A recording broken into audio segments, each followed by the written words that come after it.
제목은 가인의 후손이라 그렇게 정했습니다. 족보가 가인의 족보들이 나오기 때문에 그렇습니다.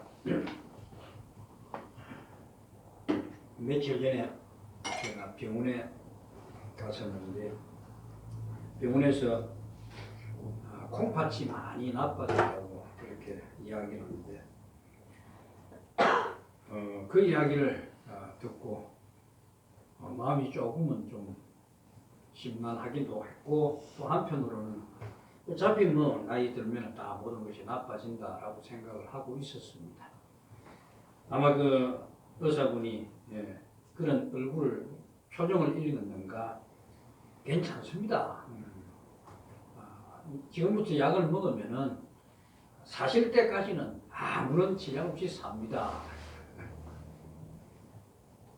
사람들이 갑자기 무슨 일에 충격적인 이야기를 들으면은 특히나 이제 병원에 가서 진찰 그 결과를 이야기할 때 그냥 평소와 다른 아주 그 전방적인 이야기를 들을 때 사람들은 충격을 받습니다. 그 충격을 받는 것도 있지만 당장 죽는다는 그 생각에 두려워하는 마음이 들지요. 이 인간이 죽음을 맞이할 수밖에 없는 것은 결국은 하나님의 거룩한 부름 앞에 죄를 범하였던 그 결과가 아닙니까? 그래서 오늘은 이 인간이 죄를 어떻게 지금까지 가인의 죄가 우리에게까지 내려왔는가 그걸 한번 살펴보려고 합니다. 그리고 또한 우리가 세상의 모든 것을 소망을 두고 때로는 이 정권이 바뀌면 좀 낫겠지라고 하는 기대를 가지지만은 여러분 세상에 대해서 기대는 가지지 마십시오. 조금 나아질 것 같을지라도 결국은요 세상은 심판받을 자리로 구불러 가게 되어 있습니다.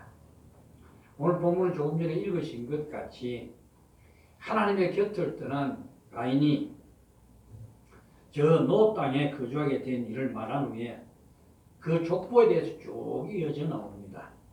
그래서 17절에 보시면은 아내와 동침하며 그가 임신하여 에녹을 낳은지라 가인이 성을 쌓고 그의 아들의 이름으로 성을 이름하여 에녹이라 하니라. 그리고 그 다음 절부터는 계속해서 이제 가인의 후손들의 계보들을 열거해 나오면서 그리고 또한 세상에 어떤 문화의 조상들이 누구였는가라고 하는 이름이 거론됩니다. 그런데 이 부분을 신자들이 읽으면서 여러분 마음속에 어떤 생각이 떠오르던가요? 그것은 아마 여기 아내와 동침하며라는 그 내용을 보시면은 아니 창세기 보면 아담과 하와 그리고 그 가족들 가인과 아벨 그리고 더하면 셋 이 정도 이름은 알겠는데 웬 다른 사람들이 있어서 아내를 맞이해서 동침을 해서 후손을 낳았는가? 그러면 가인 외에 어떤 다른 사람들이 있었다는 뜻인데 도대체 이 마음이 여러분 어떤 갈등이 일어나십니까? 저도 이게 굉장히 궁금했습니다. 그래서 성경 아무리 찾아봐도 여기에 대한 해답이 없습니다. 가인의 존재에 대한 분명히 그 이야기를 해주고 셋의 후손도 이야기 없습니다.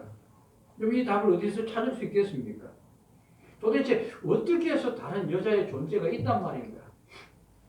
분명히 아담과 하와의 후손에 여자가 없지 않나요? 아마 이런 궁금증은 성경을 좀 읽어보신 분이라면 다 그런 궁금증을 가지실 겁니다. 특히나 이제 제가 처음 예수를 믿게 되었을 때 이걸 읽으면서 도대체 앞뒤가 말도 맞도 안 하고 이건 도대체 이걸 왜? 그러나 분명히 우리가 알아야 하는 것은 성경이 우리에게 제공하는 것은 내가 궁금해하고 내가 뭐 얻고 싶은 답을 주시기 위해서 기록한 것이 아니라는 겁니다. 왜 그런지 아십니까? 먼저도 이 말씀 드렸습니다만 모세 오경이 읽어야 될 독자들이 누구였습니까? 이스라엘 백성들이지요. 애굽에 살던 그들에게 성경을 기록하게 한 것은 그들의 정체성을 깨닫게 하기 위해서입니다. 그렇다면 성경은 그 안에 기록되어 있는 것은 뭘 이야기하겠습니까? 세상에 존재하게 된 이유와 생물의 기원에 밝혀진 목적이 아니라 창조주가 되시는 여호와 하나님이 어떤 분이신지를 그의 백성들, 택함을 받은 자들에게 자신을 계시하는 책이란 말이에요. 그러니까 인간의 초점을 맞추어진 것이 아닙니다. 어떤 사람들은 뭐 성경 앞뒤 맞지 않다 뭐 이런 해답이 성경 해답을 주기 위해서 쓴 것이 아니라니까요. 이런 이유로 해서 어떻게 가인 외에 다른 사람이 존재할 수 있는가라는 이런 문제로 궁금해하지 마십시오. 궁금해할 필요가 없습니다. 의구심에 대한 시원한 답은 어디를 봐도 없습니다. 도리어 죄가 어떻게 인간을 지배하게 되었는지, 그리고 아담의 후손들이 어떻게 하나님으로부터 멀어져 가고 있는지를 가인의 계보를 통해서 보여주고 있다는 것을 여러분 기억하셔야 합니다. 이런 그림들이 그려지는 것은 결코 어느 인간도 자기 스스로 하나님 앞에 나아갈 수 없다는 사실을 우리들에게 분명히 밝혀주고 있는 겁니다. 그래서 본문에 보시듯이 가인이 에녹을 낳았는데 에녹을 낳고 성을 쌓은 후에 성의 이름 에녹이라 이름을 붙입니다. 이런 그림들은 우리가 뭘 이야기하는 앞에 말씀을 왜 좀 생각을 해 보셔야 합니다. 어떤 말씀이면 하나님께서 가인이 지가 누가 만나면 자기를 죽일까 두려워하는 그걸 뭐라 그럽니까? 아무도 너를 죽이지 않을 것이다. 그러면서 너를 죽인 자는 7배나 벌을 받을 것이다.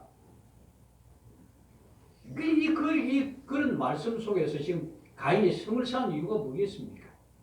하나님이 그에게 말씀하셨잖아요. 내가 너를 보호한다라고 말씀하시죠. 너를 죽이는데 7배의 벌을 더할 것이다 했으니까 하나님이 보호하시겠다는 말씀 아닙니까? 그런데 지금 가인은 어떤 생각을 가지고 있어요? 죽을까 봐 두려운 겁니다. 그럼 뭘 해야 합니까? 자기를 지켜야 방법을 찾아야 되겠다. 그래서 성을 쌓게 된 겁니다. 우리가 알아야 하는 사실은 인류 역사에서 지금 이제 시작하는 이 역사를 가만히 보시면은 두 부류로 나누어져 내려오고 있다는 사실을 우리가 인식하는 것이 중요합니다. 이 사실에 대한 지식이 없으면은 나중에 창세기 6장에 나오는 내용을 자꾸 우리식으로 자꾸 이상하게 생각하게 됩니다. 그 6장의 내용이 뭡니까? 거기 보시면 하나님의 아들들 그리고 사람들의 딸들이라는 말씀이 나오지요. 이런 말씀을 대하면 자꾸 헷갈립니다. 무한한 상상을 하게 되죠. 우리에게 중요한 것은 인류 역사는 가인의 후손들과 또 다른 셋의 후손으로부터 나누어집니다. 그래서 본문 25절, 26절에 보시면은 아담이 다시 자기 아내와 동침하며 그가 아들을 낳아 그 이름 셋이라 하였으니 이는 하나님이 내게 가인이 죽인 아벨 대신에 다른 신을 주셨다 하며 셋도 아들을 낳고 그 이름 에노스라 하였으며 그때 비로소 사람들이 거꾸로 읽네요. 사람들이 비로소 여호와의 이름을 불렀더라 그라고 이야기합니다. 지금 가인과 셋의 후손들이 서로 반대되는 모습으로 점점 발전되어 가는 것을 볼 수 있습니다. 번성하지. 가인의 후손은 경건치 않은 자들이었던 반면에 셋의 후손들은 경건한 삶을 이어가고 있는 것을 봅니다. 그리고 가인의 후손들이 가인이 아벨에게 행한 것처럼 그들은 모두가 자기중심적이고 이기적인 모습으로 드러납니다. 반면 셋의 후손들은 하나님을 두려워하고 하나님을 섬기는 자로 지금 그림이 그려지고 있는 겁니다. 그 첫 출발점에 17절에 보듯이 가인이 아내와 동치마의 에녹을 낳았다고 합니다. 이 에녹이라고 이름을 붙인 그 이유는 모르겠으나 창세기 5장 18절에 나온 에녹과 혼돈하지 마십시오. 제가 옛날에 혼돈한 적이 있어서 그럽니다.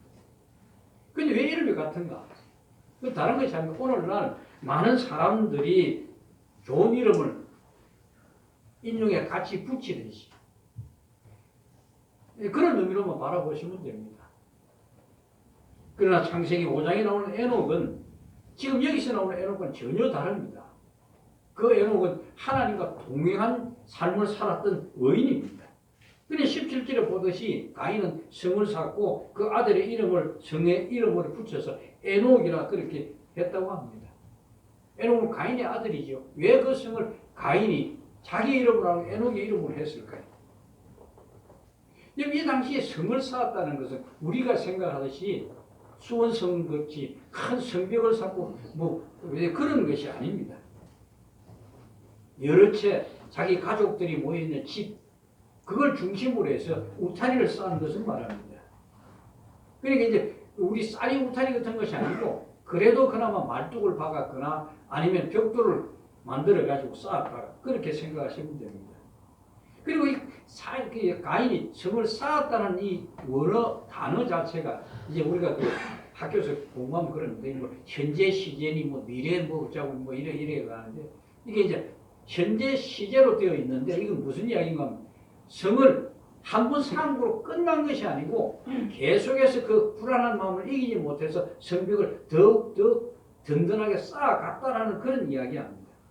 왜 그런가 하면 12절에 보시면 너는 유리하는 자가 되리라 하신 그 하나님의 말씀이 있지요. 그래서 그럼 불안한, 그럼 가인이 유리하게 될 것이라는 이 말씀을 생각하신다면 오늘날 우리 인생들이 삶을 살아가면서 세상에서 무언가 불안해하는 그 마음들, 부자는 부자대로 불안하고 없는 사람은 당연히 불안하지. 여러 가지 걱정 없이 사는 사람이 있습니까? 이게 모두가 하나님으로부터 떠난 자들이 가지고 있는 불안한 감입니다. 본능적으로 가지고 있는 겁니다. 그래서 여러분, 이 성을 쌓은 것은 무슨 의미인 줄 아십니까? 다른 것이 아니고 하나님이 그를 보호하신다는 것을 신뢰하지 못하기 때문입니다. 하나님을 배반하는 모습이죠. 이게 어디에서 나타납니까? 창세기 11장에 가면 바벨탑을 쌓지요. 바벨탑을 쌓으면서 뭐라 그럽니까? 자기들의 이름을 내자 그러지.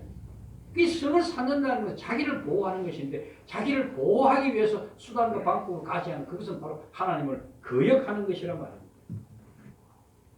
그래서 가인이 말하기를 자신을 만나는 자마다 자기 죽을 것이라고 말한 것을 볼 때 그 자신을 지키기 위해서 성을 쌓을 수밖에 없었던 겁니다. 자기 영역을 튼튼히 하기 위해서. 우리도 그러지 않습니까? 본능적으로 가장 먼저 우리는 뭐지 챙깁니다. 내 자신부터 챙기죠. 그래서 이름을 에녹이라 붙인 것은 자기 아들의 이름을 높여줌으로 인해서 자기 자신이 높아지기 위해서 그러는 것이지. 이것이 가인의 성향이었고 이런 가인의 성향은 그의 후손에게까지 그대로 이어지고 있는 것을 성경을 통해서 우리가 볼 수 있는 겁니다. 그래서 18절에 보시면 가인이 난 아들 에녹으로 시작해서 태어나는 후손들의 이름이 쭉 나열되는데 그 끝에 라멕이라는 이름이 나오죠. 그런데 이 라멕은 아내를 둘을 둡니다. 이름이 아다와 실라고 그들 사이에서 여러 명의 후손이 태어납니다. 그 중에 아다는 야발을 낳았는데 이 야발인 자는 가축을 치는 자의 조상이 되었다. 목동의 조상이네. 그리고 야발의 아우 이름은 유발인데 그는 수금과 퉁소를 잡는 모든 자의 조상이 되었다. 그 신라가 낳은 두발 가인은 구리와 쇠로 여러 가지 기구를 만드는 자가 되었다라고 기록합니다. 이것은 가인 이후로 인간의 삶이 어떻게 변화되어 갑니까? 하나님을 떠나고 인간 중심으로 점점 발전되어 가는 것을 볼 수 있습니다. 오늘 우리가 세월이 흐르면서 오늘 교회도 마찬가지입니다. 경건한 자를 찾지만 경건한 자를 찾기보다는 교회가 성장하는 데 필요한 재주를 가진 사람들을 많이 찾습니다. 우리는 그걸 좋은 말로 은사라고 그럽니다. 과연 그것이 교회가 찾아야 할 것인가요? 아니, 교회는 하나님의 말씀을 중심으로 하나님의 사람들이 하나님을 배워가고 주의 가르침 안에서 우리가 하나 되어가는 예배드리는 그런 장소입니다. 인간 중심의 문화와 문명이 발달한 사회 속에서 그럼 인간의 사상들이 점점 나아졌을까요? 지금 23절 보세요. 그 보면 라멕이 자기 아내들에게 뭐라고 이야기하는가 보세요. 아주 무시무시한 말을 합니다. 아내들에게 이르되 아다와 실라의 내 목소리를 들으라. 남에게 아내들이여 내 말을 들으라. 나의 상처로 말미암아 내가 사람을 죽이고 나의 상함으로 말미암아 소년을 죽였다. 자신이 받은 상처를 말미암아서 사람을 죽였다는 겁니다. 그런데 그 죽인 그 대상이 소년이라는 거예요. 어린 소년이라는 거예요. 한마디로 말해서 나를 해코지한 자는 어느 누구라도 막론하고 다 죽여버리겠다. 이것이 라멕을 통해서 드러나는 그 아비 가인의 성향, 그 죄가 그대로 드러난 겁니다. 가인은 어떤 죄를 지었습니까? 하나님이 자기 제물을 받아주지 않고 아벨의 제물을 받아주자 아벨은 그 동생을 시기해서 죽여버리지 않습니까? 그런 가인의 성향이 그대로 그 자손들에게 물려진 겁니다. 이것이 오늘날 인간에게도 그대로 드러납니다. 우리가 살기 바빴을 때는 남을 돌아볼 여유가 없었습니다. 쾌락이 아니라 먹고 사는 게 문제예요. 그러나 이제 70년이 지난, 6.25가 지난 70년이 지난 전쟁이 끝나고 이 대한민국은 세계가 놀라는 선진국이 되었습니다. 그런데 범죄하는 것은 점점 더 악해져 가요. 요즘 뉴스에 자주 나오대요. 남편을 죽인 그 이은혜인가? 참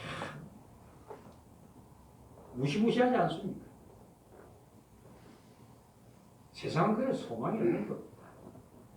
오늘 라멕도 보세요. 가인을 위하여 벌이 700을 진데 라멕을 위하여 벌이 77배로 지가 지 마음대로 지금 참 철저하게 복수하겠다 그 이야기 아닙니다.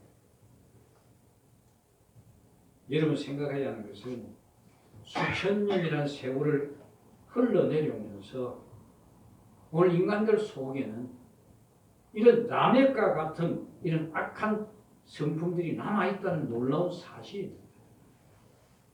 물론 이걸 억누르고 사는 사람들도 있지만은 복음서에서 말씀하듯이 바보라고 욕하는 것 가지고 살인이라고 하는 주님의 말씀 앞에 우리가 자신을 비추어 보면 그 주님의 지적 앞에서 벗어날 사람은 아무도 없는 겁니다. 세월이 흐르면서 문명과 문화가 발달한 것은 아닙니다. 이런 악함들을 보고 인간들 나름대로 변화하려고 하는 많은 몸부림이 있었지요. 그렇게 만들어낸 것이 뭡니까? 종교 아닙니까? 수많은 종교가 발생했고 그 종교들은 그의 내용이 도덕적이고 윤리적인 삶을 요구합니다. 그처럼 인간을 바꾸어 보려고 애를 많이 썼지요. 그랬던 것처럼 인간이 도만 깨치게 되면 진리만 깨닫게 되면 달라질 것이라 생각했죠. 철학자들, 종교들. 그러나 인간의 내면에 담긴 것을 보면 인간 결코 변한 것이 아무것도 없습니다. 자기를 위해서는 상대방을 짓밟으려고 하는 가인의 성품, 라멕의 성품이 그대로 있습니다. 이런 사실들은 인간이 존재하는 세상이 달라지고 아름답게 되기를 원하는 생각이 헛된 것이라는 것을 분명히 우리에게 알려줍니다. 여러분은 참 선을 행하는 사람들의 그 말들을 들으면서 뭐라 그럽니까? 아직도 세상은 살만하다. 살만한 것이 아니고 점점 악으로 치닫고 있는 겁니다. 그래서 우리가 기억해야 하는 것은 하나님은 인간을 달라지게 하는 방식으로 역사하지 않으신다는 것. 사람을 확 바꾸거나 이러지 않습니다. 만약에 하나님께서 말씀을 가지고 가르쳐서 달라질 수 있다고 한다면은 예수님이 이 땅에 오실 필요가 없습니다. 인간을 가르쳐서 하나님 알 수 있다면은 성령이 우리 안에 내주하실 필요도 없습니다. 그것이 가능했다면 가인이 죽인 아벨 대신에 다른 씨를 주시는 이유도 없습니다. 가인을 가르치면 되니까요. 그 일이 가능하다면 가인과 그 후손들을 하나님이 잘 가르쳐서 하나님이 원하시는 그런 사람으로 교육하면 되지 않습니까? 하지만 하나님께서 우리를 구원하시기 위해서 예수님을 보내셨다는 것은 인간이 교육하는 것은 아무리 가르쳐도 가망이 없기 때문에 포기하신 겁니다. 그래서 성경의 기록이 우리에게 말해주는 것은 하나님께서 인간에 대해서 어떤 희망이나 기대를 하지 않으신다는 사실입니다. 그러므로 인간이 무슨 선한 일을 한다 할지라도 우리가 볼 때는 그게 착하고 선한 일을 할지라도 하나님 보시기에는 전부 다 심판의 대상이 될 수밖에 없는 겁니다. 이전에 가인이 하나님께 나를 만나는 자마다 나를 죽일 것이라 두려워하는 가인에게 뭐라고 하십니까? 그걸 분명히 보호해 주시잖아요. 야, 너를 죽이는 자는 벌이 7배나 내가 줄 거다. 그럼 이 말씀은 뭡니까? 내가 너를 보호하겠다는 것 아닙니까?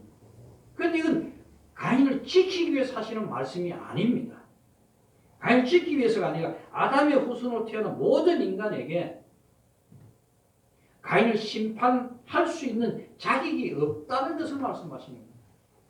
그래서 우리가 누구를 정죄하는 그런 아주 그건 하나님의 자리에서는 악한 것입니다. 세상의 모든 사람들은 아담이 범한 그 범죄 아래에 있고 가인처럼 그런 살인을 하지 않았다고 할지라도 우리 안에 모든 성품은 죄 가운데 있을 수밖에 없는 겁니다. 그러므로 성경이 말하는 용서라고 하는 것은 남의 잘못을 그냥 덮어주는 그런 차원이 아닙니다. 성경이 말하는 용서라고 하는 것은 우리가 주님으로부터 저주받아 죽어야 마땅할 자들인데도 불구하고 예수 그리스도께서 내 대신 죄를 덮으시고 용서를 해주셨기 때문에 우리는 그들을 용서해야 되는 겁니다. 그냥 덮어주는 것이 아닙니다.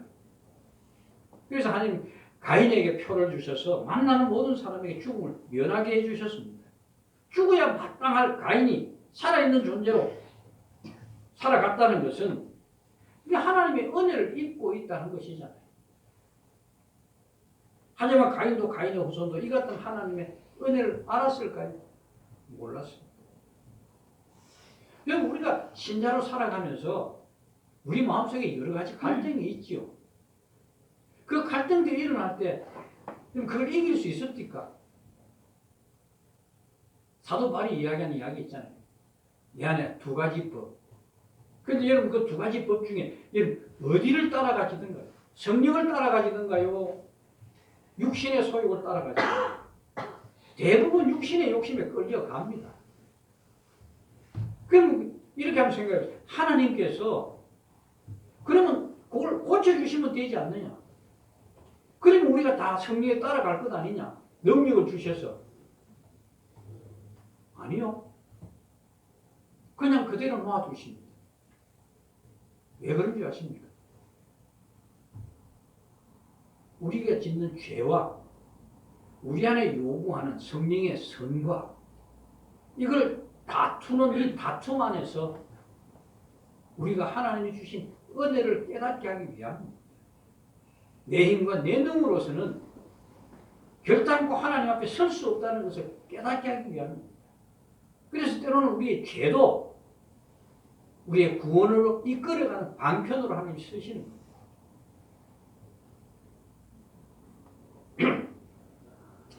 오늘 이 세상 현실을 한번 보세요. 세상에 어떤 현실을 해결책을 내놓아도 해결되는 게 있습니까? 가인의 후손들이 하나님에 대해서 무지하듯이 세상 사람들도 하나님에 무지합니다. 심지어 예수 믿는 우리들도 무지하지 않습니까? 이 세상 현실에 하나님이 내리신 해결책은 죽은 아벨 대신에 다른 씨를 주십니다. 아담과 하와의 세 번째 아들 셋을 주신 겁니다. 그렇다고 셋이 가인보다 더 나은 거룩한 성품의 사람입니까? 아닙니다. 아담 안에 태어나는 자들은 다 죄인일 뿐입니다.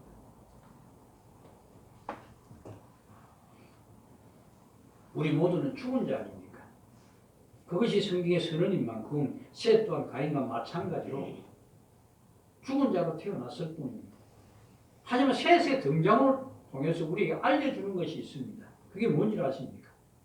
그건 다른 것이 아니라 가인과 달리 하나님이 간섭하시고 다스리는 존재가 있다는 겁니다.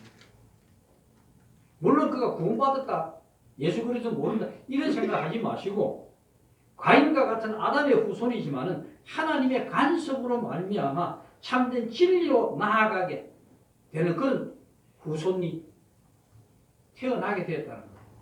그래서 하나님의 은혜와 사랑에 온 마음을 두게 되는 그런 대상이 되는 겁니다. 이런 의미로서 셋이 에노스를 낳았을 때 사람들이 뭐라 그럽니까?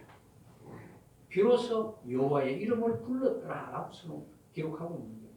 그때 비로소 하나님의 간섭 아래 태어난 셋의 후손들, 그들로 통해서 이제 하나님이 하나님으로 부름을 받게 되는 겁니다.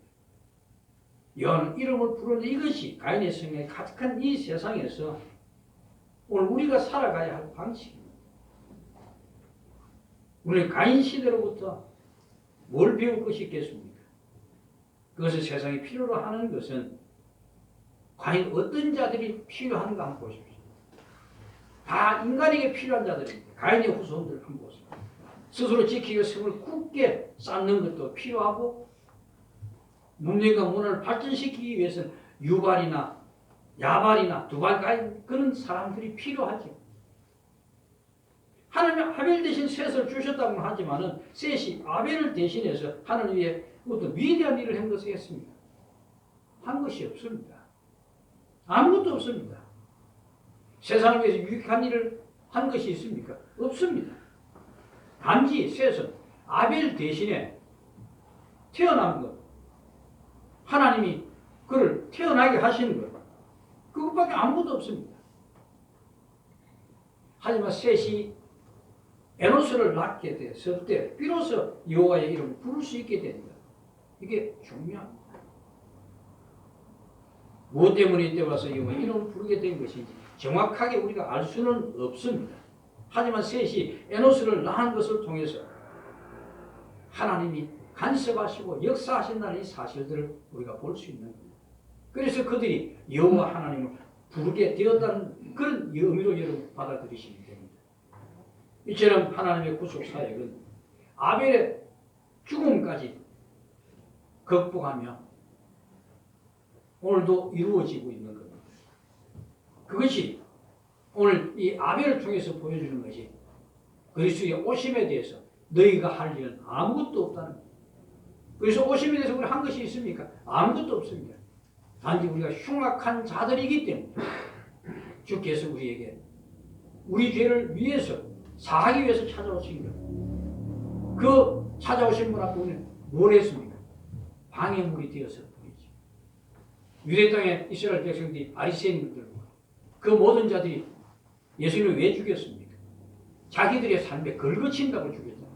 자기들의 삶에 방해가 되기 때문에 죽였지 않습니까? 그런데도 불구하고 가인이 아벨을 죽여서 씨를 말린 것 같은 그곳에 예수 그리스도께 다시 오셔서 우리를 소생하게 하신 겁니다. 그래서 약속하시고 약속을 이루시는 신실하신 하나님이란 그 의미가 여호와라는 이름 안에 담겨 있는 겁니다. 이 믿음으로 신자는 주님이 오심을 기다리시고 그날을 소망하며 살아야 됩니다. 지금 정치인들 한번 보세요. 제일 많이 배운 사람들 아닙니까? 거의 대부분이 검사 출신, 대학 교수 출신, 노동자 앞에 서서 권리를 찾아줘도 앞서서 운동하던 그런 사람들 아닙니까? 그런데 지금 하는 짓은 뭡니까? 전부 자기들의 자리를 지키기 위한 성을 쌓는 일에 급급하지 않습니다. 얼마나 웃깁니까? 그걸 보면 우리가 저 사람들이 가인과 같이 라멕과 같은 그런 속마음이 있다고 이야기하면 그 사람들 인정하겠습니까? 안 할 겁니다. 이런 그런 사람들을 보면서 무슨 소망을 가질 수 있겠습니까? 그래서 여러분 우리가 가져야 할 생명의 길은 오직 하나님의 약속과 약속을 이루시는 그 하나님만 바라보셔야 되는 겁니다.